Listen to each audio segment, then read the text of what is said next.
കേന്ദ്ര സർക്കാരിന്റെ ജനവിരുദ്ധ നയങ്ങൾക്കെതിരെ അഭിപ്രായ വ്യത്യാസങ്ങൾ മാറ്റിവെച്ച് സംഘടനകൾ ഒന്നിക്കുന്ന സാഹചര്യം ഇന്ന് രാജ്യത്തുണ്ടെന്ന് സിപിഎം പോളിറ്റ് ബ്യൂറോ അംഗവും കിസാൻ സഭ അഖിലേന്ത്യാ സെക്രട്ടറിയുമായ വിജു കൃഷ്ണൻ. കഴിഞ്ഞ 10 വർഷത്തെ ഏറ്റവും വലിയ പ്രത്യേകത ഇതാണ്. തൊഴിലാളികൾക്കെതിരായ നീക്കങ്ങളെ യോജിച്ച പോരാട്ടത്തിലൂടെ മാത്രമേ ചെറുക്കാനാകൂ എന്നും അദ്ദേഹം പറഞ്ഞു. വാട്ടർ അതോറിറ്റി ഓഫീസേഴ്സ് അസോസിയേഷൻ സംസ്ഥാന സമ്മേളനം ഉദ്ഘാടനം ചെയ്ത് സംസാരിക്കുകയായിരുന്നു വിജു കൃഷ്ണൻ. എല്ലാ മേഖലയിലും ജനവിരുദ്ധ നയങ്ങളാണ് കേന്ദ്ര സർക്കാർ നടപ്പാക്കി വരുന്നതെന്ന് സിപിഎം പോളിറ്റ് ബ്യൂറോ അംഗവും കിസാൻ സഭ അഖിലേന്ത്യാ സെക്രട്ടറിയുമായ വിജു കൃഷ്ണൻ ആരോപിച്ചു. ഇതിനെതിരെ അതിശക്തമായ പ്രതിഷേധങ്ങളാണ് രാജ്യത്താകെ ഉയർന്നുവരുന്നത്.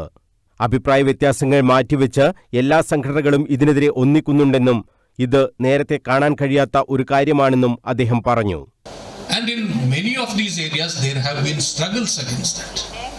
As far as the farming movement is concerned, in Punjab, when the for irrigation betterment levy was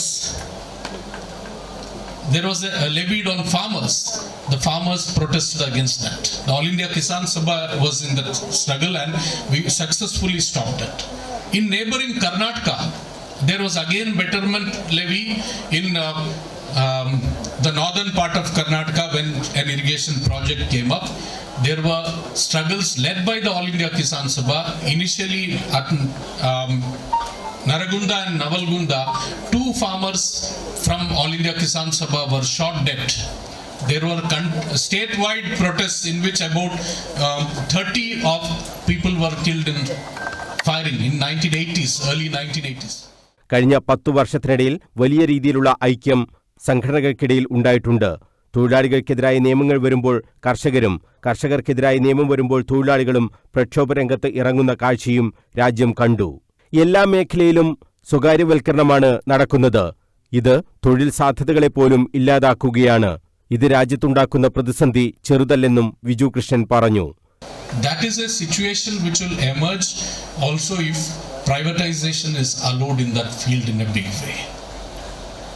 Here we have to look at, here I heard there are electricity department also. Big struggles are going on in that department. We have lessons to learn from that. We in the sense, I am not just mentioning about all of you. I think All India Kisan Sabha has lessons. The general democratic movement also has lessons from that, because I want to give the example of Chandigarh. Only about 500 workers in Chandigarh public sector electricity department. Association of Kerala water authority officers 6ാം സംസ്ഥാന സമ്മേളനം കണ്ണൂരിൽ ഉദ്ഘാടനം ചെയ്ത് സംസാരിക്കുകയായിരുന്നു വിജു കൃഷ്ണൻ.